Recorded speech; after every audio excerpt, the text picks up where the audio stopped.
நீங்கள் 3 நாள் choice fill பண்ணதுக்கப்புறம் வந்து பார்த்தீங்கன்னா உங்களுக்கு ஒரு டென்டேட்டிவ் அலாட்மெண்ட் வந்து பார்த்தீங்கன்னா ரிலீஸ் ஆகும். ஒரு காலையில் ஒரு டிபார்ட்மெண்ட்டில் ஒரு சீட்டு கிடச்சிருக்கும் உங்களுக்கு. அது வந்து பார்த்தீங்கன்னா 29:30 5 மணிக்குள்ளே நீங்கள் கன்ஃபார்ம் பண்ணணும். ஓகேங்களா? அது கன்ஃபார்ம்னா நீங்கள் என்ன பண்ணணும்னா அக்செப்ட் அண்ட் ஜாயின் பண்ணுறவங்க அந்த அதில் வந்து பார்த்தீங்கன்னா கன்ஃபார்ம் கொடுக்குறீங்க பார்த்தீங்களா, அக்செப்ட் அண்ட் ஜாயினா இல்லை அக்செப்ட் அண்ட் அப்வர்டா அப்படின்னு பார்த்தீங்கன்னா நீங்கள் அக்செப்ட் அண்ட் ஜாயின் கொடுத்து வந்து பார்த்தீங்கன்னா 31/7/2025 வந்து பார்த்தீங்கன்னா உங்களுக்கு அன்றைக்கே ப்ரொஃபஷனல் லெட்டர் வந்துடும். ஆனால் அக்செப்ட் அண்ட் அப்வர்டு கொடுக்குறீங்க பார்த்தீங்களா, அவங்களுக்கு வந்து பார்த்தீங்கன்னா டென்டேட்டிவ் அலாட்மெண்ட் தான் வரும். டென்டேட்டிவ் அலாட்மெண்ட் 31/7/2025 ஓகேங்களா, அவங்களுக்கு வரும். உங்களுக்கு வந்து பார்த்தீங்கன்னா அக்செப்ட் அண்ட் ஜாயின் கொடுத்தவங்க வந்து பார்த்தீங்கன்னா நீங்கள் எங்கே போகணும்னா டாக்குமெண்ட் எடுத்துகிட்டு நீங்கள் காலேஜுக்கு போகணும். 31லேருந்து 4ஆம் தேதிக்குள்ள உங்களுக்கு ஒரு காலையில் சீட்டு கிடைச்சிருக்கும். அந்த காலையில் போய்ட்டு உங்களோட ஒரிஜினல் டாக்குமெண்ட் எல்லாத்தையும் நீங்கள் அங்கே சப்மிட் பண்ணுற கூட இருக்கும்.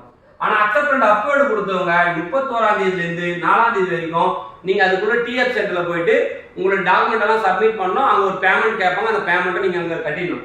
அந்த அப்வர்டு கொடுத்தீங்க பார்த்தீங்களா, அவங்க வந்து பார்த்தீங்கன்னா என்னைக்கு வந்து பார்த்தீங்கன்னா ப்ரொஃபஷனல் லெட்டர் வரும்னா 7/8/2025. இதே போல தான் எல்லா ரவுண்டும் கவுன்சிலிங் நடக்கும். இப்போ உங்களுக்கு ரவுண்ட் 2ல